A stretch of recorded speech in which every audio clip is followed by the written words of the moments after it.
गेवराई तालुक्यातील गडी येथील वकील पती-पत्नीच्या दुचाकीला कारने जोराची धडक देऊन भीषण अपघातात पती-पत्नीचा मृत्यू झाल्याची घटना घडली. सदर घटना ही आंबड या ठिकाणी महामार्गावर घडली आहे. सदर घटना आज सोमवार दिनांक 8 जुलै रोजी सकाळी 11 वाजता घडली आहे. सदर घटनेने मोठी खळबळ उडाली आहे. गेवराई तालुक्यातील गडी येथे राहत असणारे वकील पती-पत्नी हे सकाळी अंबडजवळ त्यांना एका कारने डिवायडर तोडून दुसऱ्या बाजूस उभे असलेले दुचाकी स्वार असणारे वकील पती-पत्नी यांच्या दुचाकीला जाऊन जोराची धडक दिली. त्यात या दोघांचा मृत्यू झाला असून यामध्ये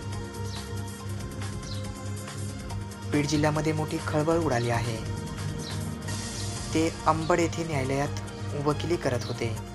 सकाळी न्यायालयात जात असताना रस्त्यावर उभे राहून पत्नी स्कार्फ बांधण्यासाठी थांबले असता भरधाव जाणाऱ्या चारचाकी वाहनाने डिवायडर तोडून बाजूला येऊन त्यांच्या दुचाकी जवळ उभे असणाऱ्या या पती पत्नीला जोराची धडक दिली.